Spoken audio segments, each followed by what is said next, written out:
नमस्कार, आप सभी विद्यार्थियों का ऑनलाइन प्लेटफॉर्म से यूट्यूब चैनल द ज्ञान सौर एकेडमी में स्वागत है। आज अभी हम लोग क्लास करने जा रहे हैं क्लास 12 का मैथमेटिक्स, जिसमें विगत कुछ समय से क्लास नहीं हुआ है, कुछ निजी व्यस्तता के कारण। आप सभी से आग्रह है कि जो भी विद्यार्थी नए इस वीडियो को देख रहे हैं कृपया पूरा देखें।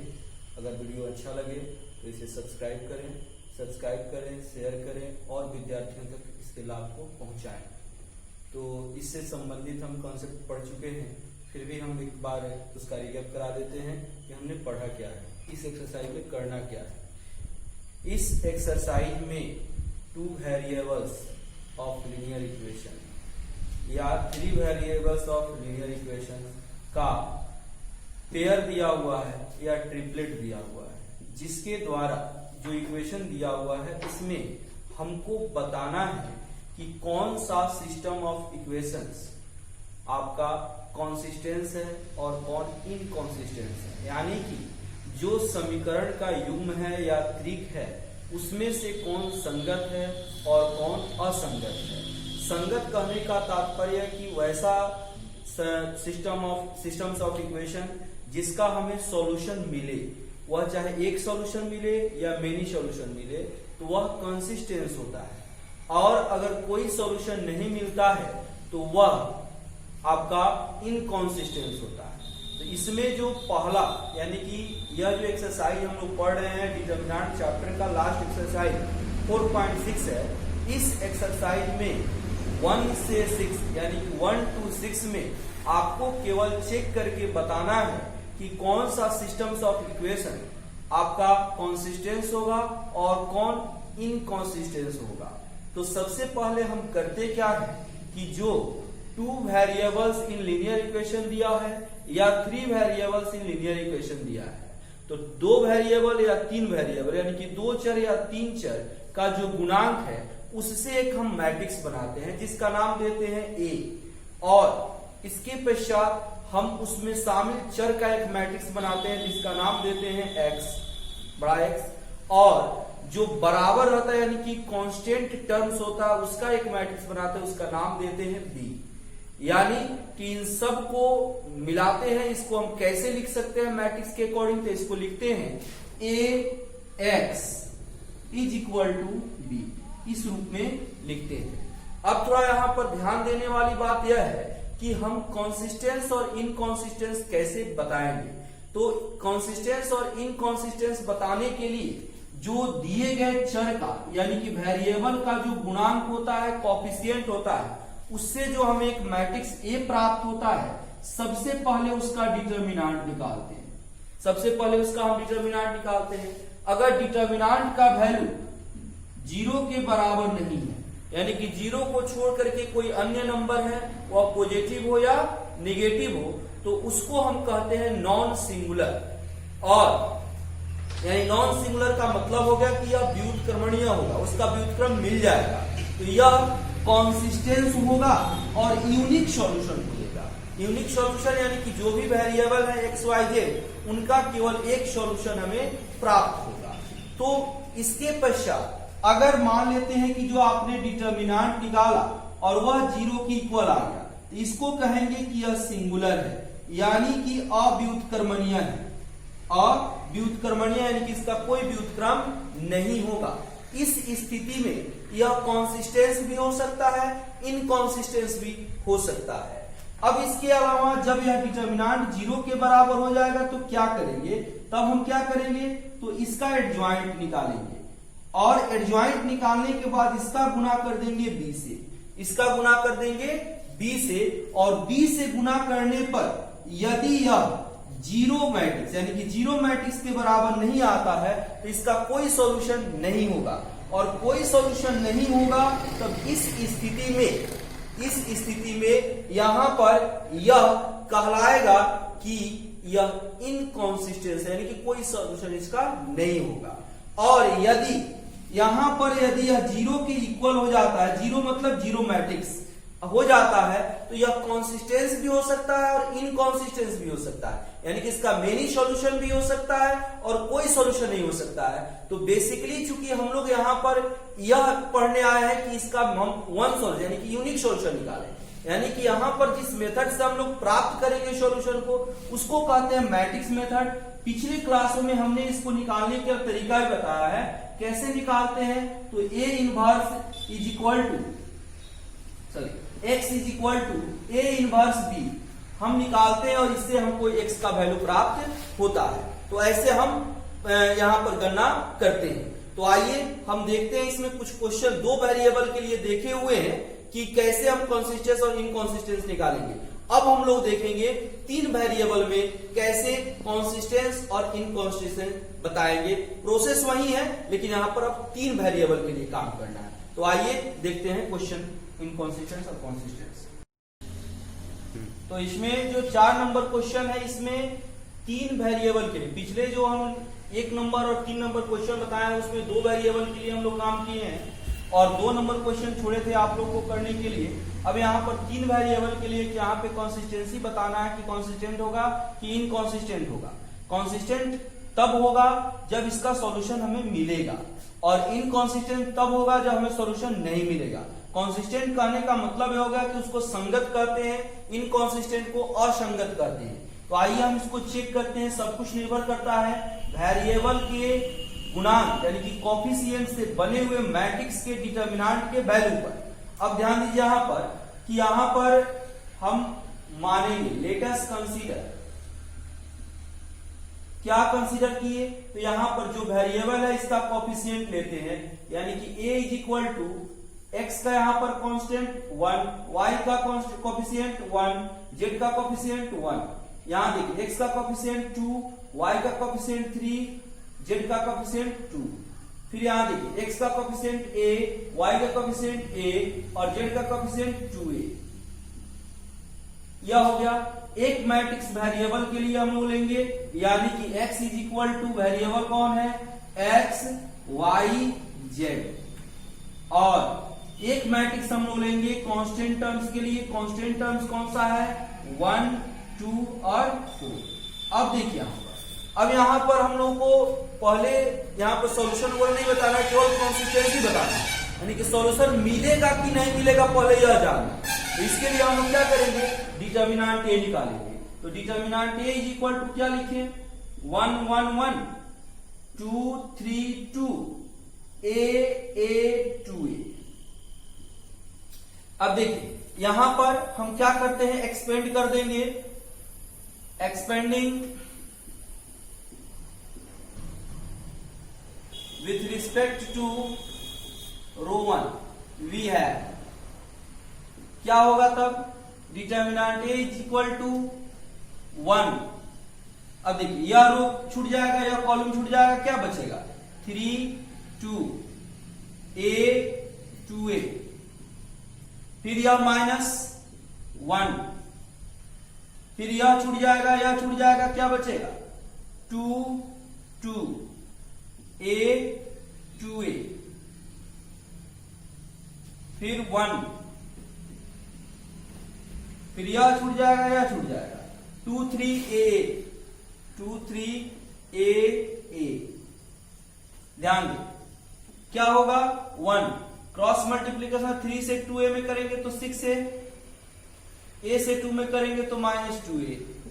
फिर -1 2 से 2a में करेंगे तो 4a -2a। फिर +1 2 से a में करेंगे तो 2a -3a। और देखिए 1 इंटू 6a में से 2a जाएगा तो 4a, 6a में से 2a जाएगा तो 4a और -1 इंटू 4a में से 2a जाएगा तो 2a। फिर +1 इंटू 2a -3a यानी कि इंटू -a हो जाएगा।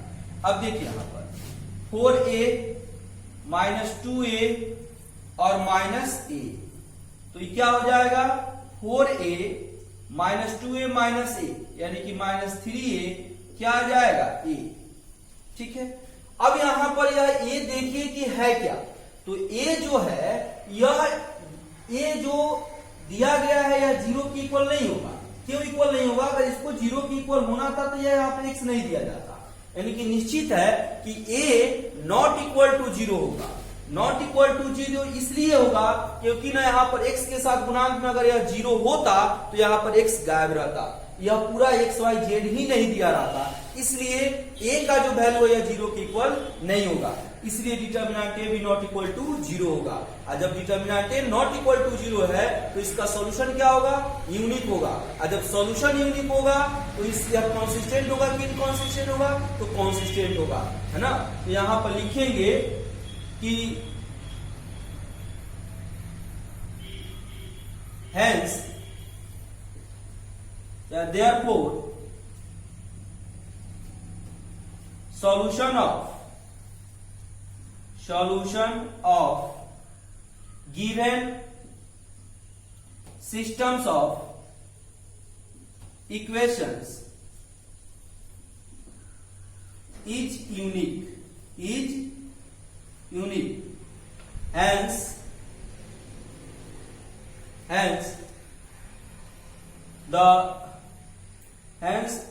systems of equations are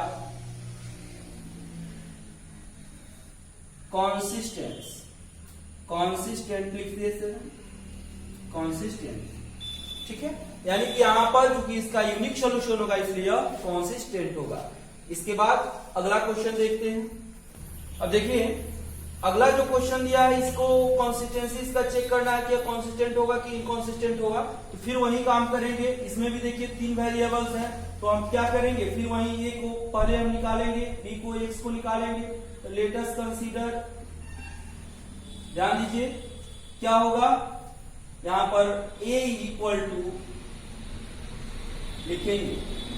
अब देखिए कांस्टेंट x का कोएफिशिएंट 3, y का कोएफिशिएंट -1, z का कोएफिशिएंट -2, फिर यहाँ x का कोएफिशिएंट कुछ नहीं है तो 0, फिर y का कोएफिशिएंट 2 हो गया, z का कोएफिशिएंट -1 हो गया, फिर x का कोएफिशिएंट 3 हो गया, y का कोएफिशिएंट -5 हो गया, और z नहीं है तो z का कोएफिशिएंट 0। फिर x का वैल्यू निर्धारित करेंगे, 3 वेरिएबल है तो x y z। इसके बाद b निकालेंगे, यानी कि यहाँ पे कांस्टेंट टर्म्स जो है 2, -1 और 3 हो गया। अब यहां देखिए, अब यहां से कहने का तात्पर्य है कि इसको निकालेंगे हम पहले डिटर्मिनेंट a का वैल्यू।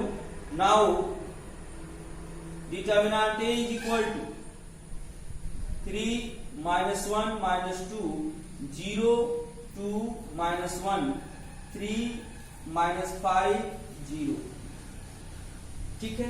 अब यहां पर इसको एक्सपेंड करेंगे, कैसे एक्सपेंड करेंगे, तो आप रो 1 के रिस्पेक्ट, रो 2 के रिस्पेक्ट में, चाहे रो 3 के रिस्पेक्ट, किसी की तरफ से आप कर सकते हैं। तो यहाँ पर देखिए कॉलम 1 में एक 0 दिया हुआ है, चाहे रो 2 में एक 0 दिया हुआ है, चाहे रो 3 में एक 0 दिया हुआ है, तो उसी के रिस्पेक्ट में कर लीजिए।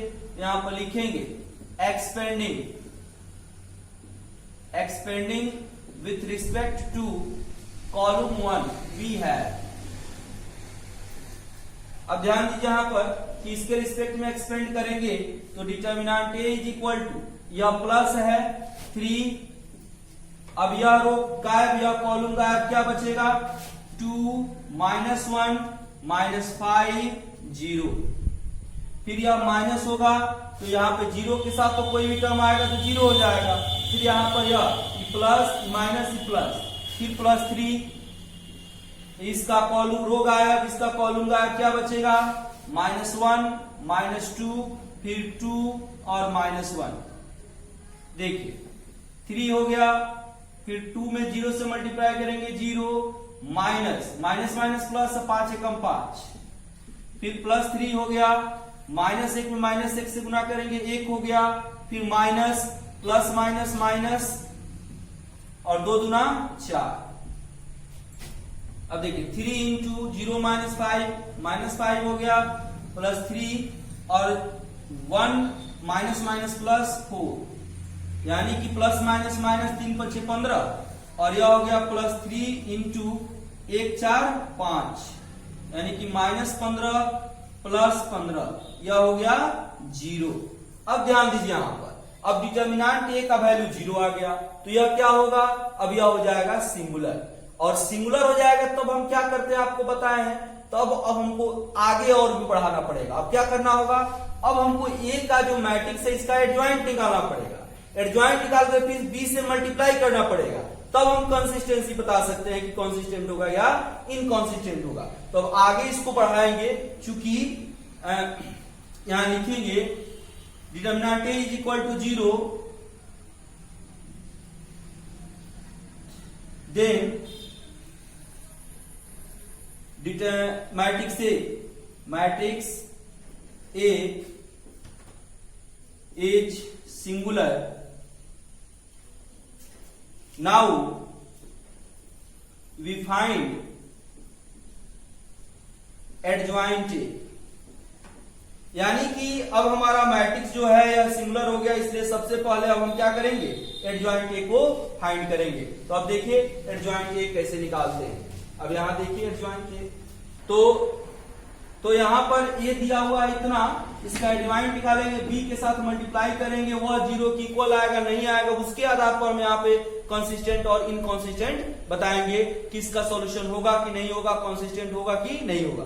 सॉल्यूशन होगा तो कंसिस्टेंट, नहीं होगा तो इनकंसिस्टेंट। इसको हम ऐसे देखेंगे। अब देखिए यहाँ पर इसका हम निकालेंगे एडजॉइंट आप जानते हैं कैसे निकालते हैं। एडजॉइंट क्या होता है, तो किसी भी दिए गए मैट्रिक्स का जब हम एडजॉइंट निकालते हैं तो आपका काम होता है कि सबसे पहले उसके प्रत्येक एलिमेंट का कोफैक्टर निकालें, और कोफैक्टर से जो मैट्रिक्स बने उसका ट्रांसपोज निकालें। तो कोफैक्टर से बने मैट्रिक्स का जो ट्रांसपोज होता है वही दिए गए मैट्रिक्स का क्या होता है, एडजॉइंट होता है।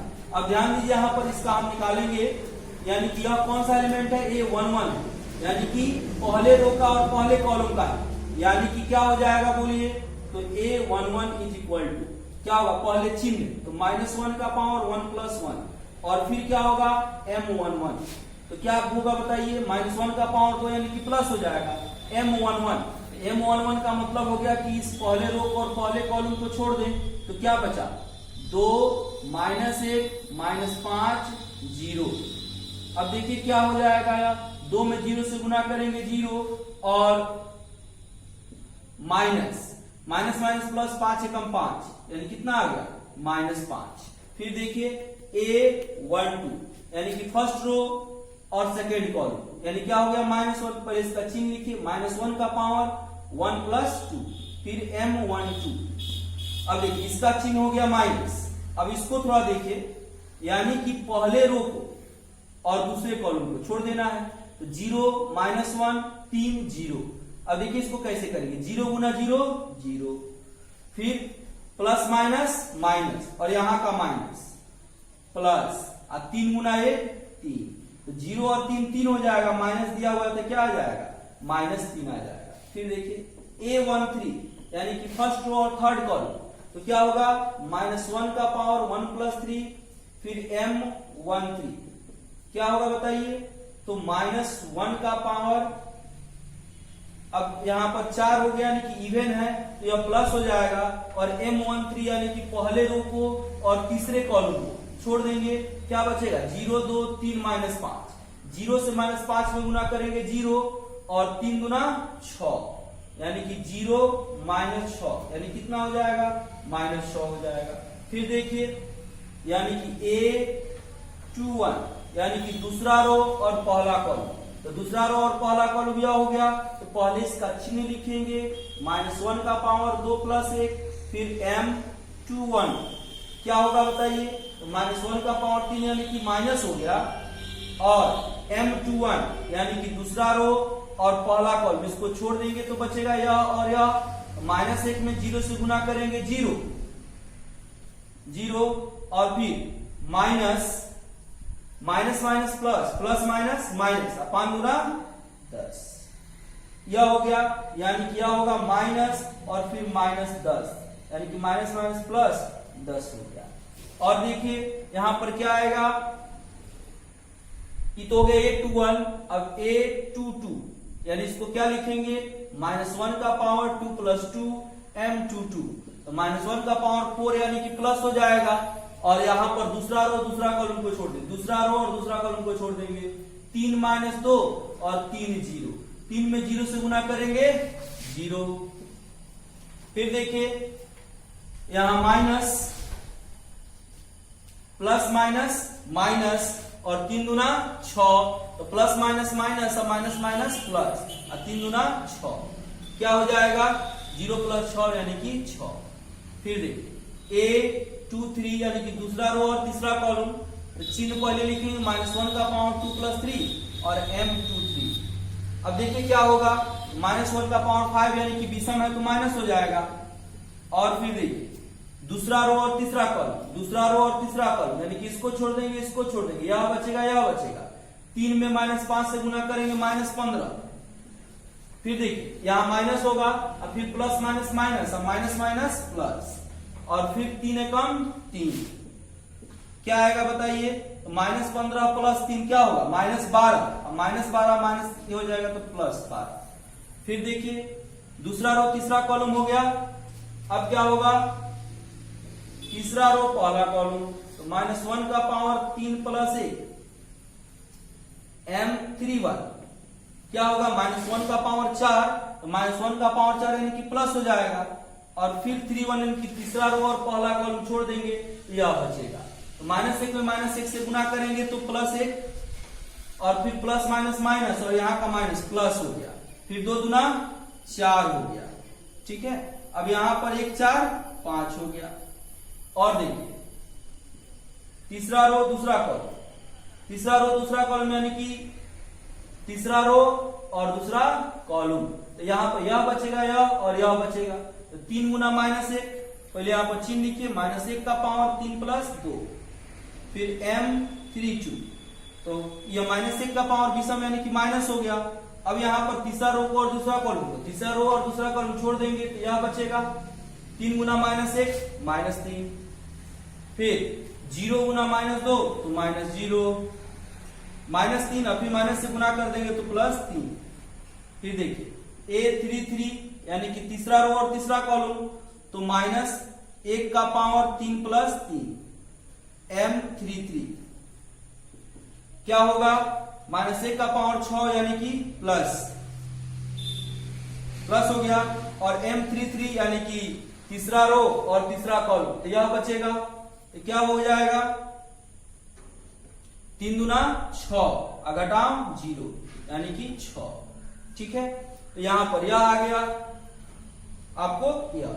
अभी पूरा एलिमेंट का हमने कोफैक्टर निकाल दिया, अब इसका एडजॉइंट निकालेंगे। तो एडजॉइंट ऑफ ए क्या होगा, तो adjoint of A is equal to इन सब जितना कोफैक्टर बना हुआ है इसका ट्रांसपोज, यानी कि A11 A12 A13 A21 A22 A23 A31 A32 और A33, और इसका ट्रांसपोज यानी क्या होगा बताइए। अब देखिए adjoint a into adjoint a is equal to, अब इसका ट्रांसपोज निकालेंगे तो क्या लिखेंगे बोलिए। अब यह रो कॉलम वाला रो में, रो वाला कॉलम में, तो A11 A12 A13 A21 A22 A23 A31 A32 A33, यह हो गया ट्रांसपोज। अब देखिए यह एडजॉइंट हमने निकाल लिया, अब एडजॉइंट का आप किसके साथ गुना कर देंगे, बी के साथ गुना कर देंगे, यानी कि adjoint a into b. Sorry, पहले इसका एलिमेंट लिखिए, यहां पर देखिए A11 कितना आया है -5, A12 -3, फिर A13 -6, फिर A21 10, फिर A22 6, फिर A23 12, फिर A31 5, A32 3 और A33 6, इतना हो गया। अब क्या करेंगे देखिए, अब एडजॉइंट ए का गुना करेंगे बी के साथ, गुना कीजिए, -5 10 5 -3 6 3 -6 12 6, और बी कितना दिया हुआ है बी दिया हुआ है 2 माइनस 1 3, 2 माइनस 1 3। ध्यान दीजिए यह 3/3 और यह 3/1, तो कितना आ जाएगा? तो 3/3 और 3/1, यानी कि इसका कॉलम इसके रो के बराबर। तो यहां पर यह जो बनेगा वह 3/1 बनेगा। तो रो का कॉलम के साथ गुना करते हैं तो क्या होगा बताइए? यहां पर रो का गुना कॉलम के साथ, -5 × 2, यानी कि पहला रो पहला कॉलम, तो A11 में एलिमेंट आएगा। -5 × 2 -10, 10 × -1 -10, और 5 × 15। ठीक है, फिर देखिए पहला रो और पहला कॉलम, यानी कि यहां पर आ गया। फिर दूसरा रो और पहला कॉलम यहां पर आएगा। करेंगे -3 × 2 तो -6, 6 × -1 तो -6, फिर 3 × 3 9। फिर तीसरा रो और पहला कॉलम, तीसरा रो और पहला कॉलम, यह ऐसे पहला रो पहला कॉलम, तो यहां पर आएगा 5 × 2 10 -10, और 10 × -1 -10, 5 × 3। अब दूसरा रो और पहला कॉलम, तो 2 1, दूसरा रो और पहला कॉलम, यानी यहां पर आएगा। तो -3 × 2 -6, 6 × -1 -6, और 3 × 3 9। फिर -6 × 2 -12, 12 × -1 -12, 6 × 3, यानी कि यहां पर कितना आ जाएगा? तो -10 -10 -20 और +15, तो -20 + 15 कितना हो जाएगा? -5, -6 -12 + 9 -3, और -12 -24 और +18, तो कितना हो जाएगा? 6 -6। यानी यह जीरो मैट्रिक्स के इक्वल नहीं आया। जब जीरो मैट्रिक्स के इक्वल नहीं आया तब यहां पर हम कह सकते हैं कॉन्सिस्टेंस भी हो सकता है और इनकॉन्सिस्टेंट भी हो सकता है, यानी कि इसका मेनी सॉल्यूशन और वन सॉल्यूशन भी हो सकता है। यहां पर अब इसको इसके आधार पर हम बता सकते हैं। ठीक है, इसके बाद देखते हैं अगला क्वेश्चन। यहां यह जीरो के इक्वल नहीं आया, इसलिए यहां पर यह जीरो के इक्वल नहीं आया तो इसका कोई सॉल्यूशन नहीं होगा, और जब कोई सॉल्यूशन नहीं होगा तो इसको हम कहेंगे इनकॉन्सिस्टेंट, यानी कि यह हम कह सकते हैं कि hence the systems of equations are inconsistent. अब देखिए कैसे, जैसे कि हम लोग पढ़े हुए हैं, हमने बताया है कि adjoint A × B not equal to 0, यानी कि जीरो मैट्रिक्स के इक्वल नहीं हो तब इसका कोई सॉल्यूशन नहीं होता, और कोई सॉल्यूशन नहीं होने की स्थिति में यह इनकॉन्सिस्टेंट होता है। और जब यही जीरो के इक्वल हो जाएगा तब यहाँ पर यह कॉन्सिस्टेंट भी हो सकता है और इनकॉन्सिस्टेंट भी हो सकता है, क्योंकि इसका मेनी सॉल्यूशन भी हो सकता है और आपको कोई सॉल्यूशन भी नहीं होता है। यहाँ पर ऐसे हम निर्धारित कर सकते हैं। अब देखते हैं इसके बाद अगला क्वेश्चन। अभी देखिए हमने एक से एक क्वेश्चन नंबर 1 किया, क्वेश्चन नंबर 3 किया, क्वेश्चन नंबर 4 किया, क्वेश्चन नंबर 5 किया। दो क्वेश्चन 1 और 3 किया जिसमें 2 वेरिएबल, लीनियर इक्वेशन 2 वेरिएबल था। उसमें हम लोग चेक किए कंसिस्टेंट और इनकंसिस्टेंट, और 4 और 5 में 3 वेरिएबल था जो लीनियर इक्वेशन के फॉर्म में था, वहां पर हमने चेक किया। वहां से हम लोग यही जाने कि सबसे पहले हमको कंसिस्टेंट यानी कि संगत और असंगत बताना है, कंसिस्टेंट और इनकंसिस्टेंट बताना था। सबसे पहले हम वहां पे वेरिएबल यानी कि चर का जो गुणांक है उसका हम एक मैट्रिक्स बनाते हैं, उस मैट्रिक्स का डिटर्मिनेंट निकालते हैं।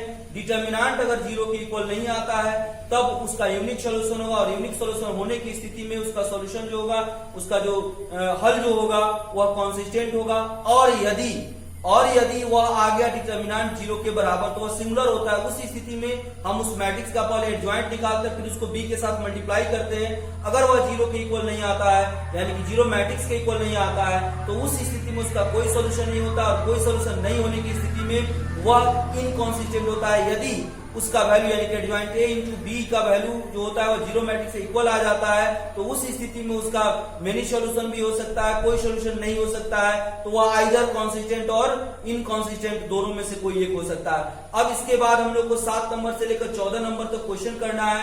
उसमें हम लोग को मैट्रिक्स मेथड से इसका सॉल्यूशन हमें निकालना है। तो मैट्रिक्स मेथड से सॉल्यूशन निकालने के लिए फिर हम वही प्रोसेस यूज करेंगे।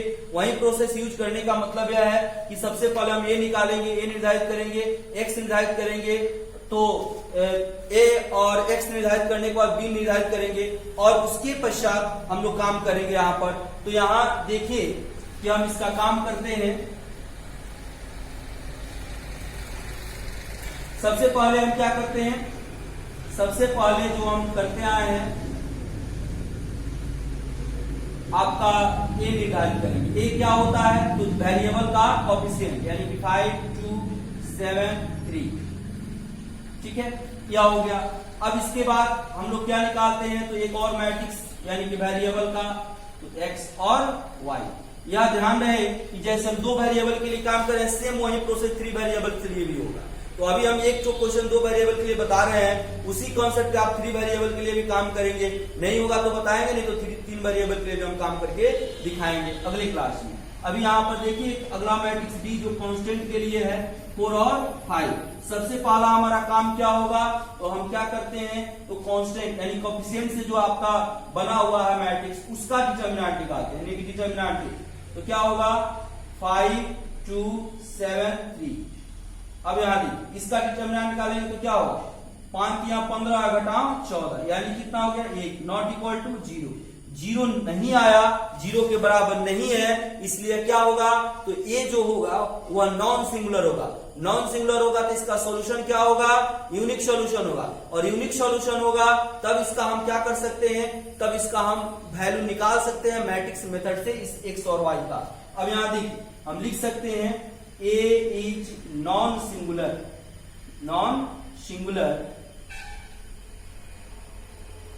then systems of equations are unique solution।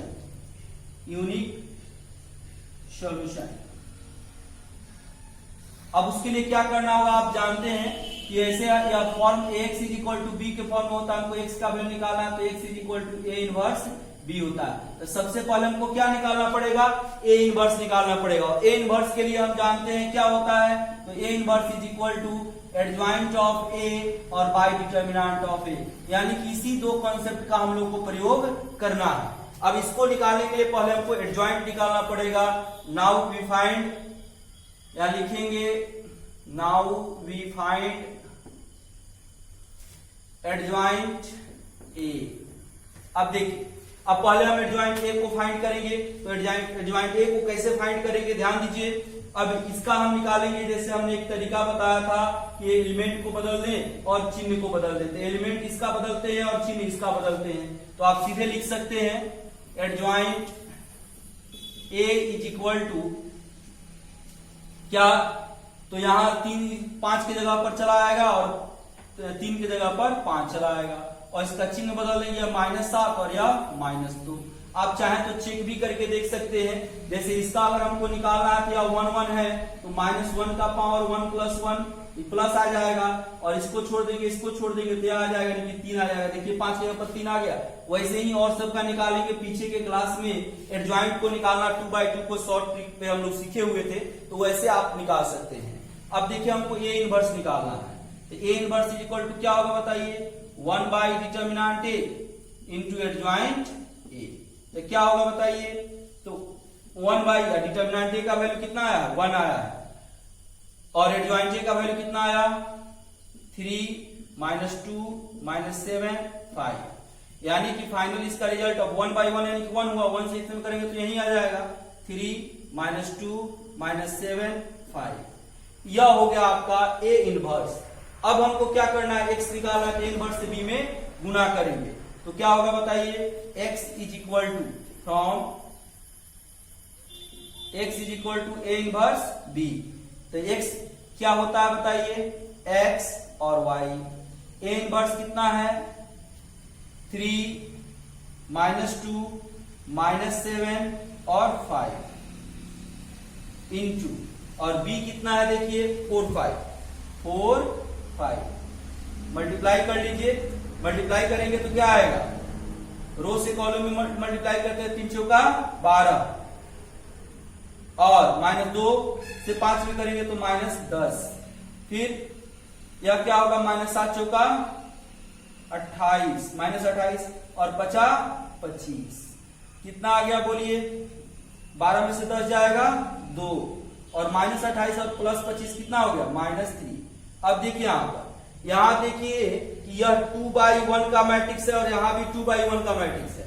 अब इसका कंपैरिजन करेंगे तो बताइए क्या रिजल्ट आएगा।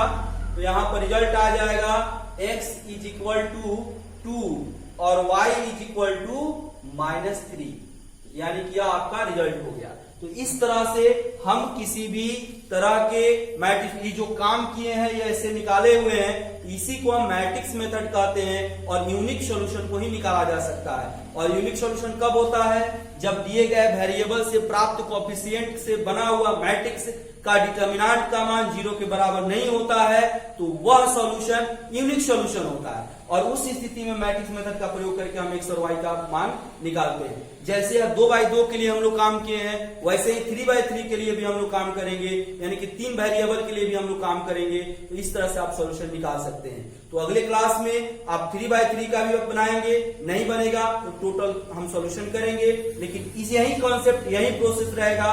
अगर आप नहीं कर पाते हैं तो जरूर बताएंगे। आप अगर यही प्रोसेस यूज करते हैं तो निश्चित रूप से कर पाएंगे। इस क्वेश्चन को करने से पहले कॉन्सेप्ट को एक बार जरूर पढ़ें, कॉन्सेप्ट के अनुसार ही काम करें। कॉन्सेप्ट आपको ध्यान में नहीं रहेगा तो क्वेश्चन नहीं हो पाएगा। इसलिए ध्यान से आप इस क्वेश्चन को करेंगे तो आप सारे क्वेश्चन को कर पाएंगे। 14 के बाद एक तो वेरिएबल से, यानी कि आपको डाटा से संबंधित क्वेश्चन है, वर्ड प्रॉब्लम है, उसको भी हम लोग करेंगे। यानी कि अगले क्लास में जो भी प्रॉब्लम होगा उस सब का समाधान हम करेंगे। धन्यवाद। पुनः अगले क्लास में अगले कॉन्सेप्ट के साथ, अगले क्वेश्चन के साथ मिलेंगे।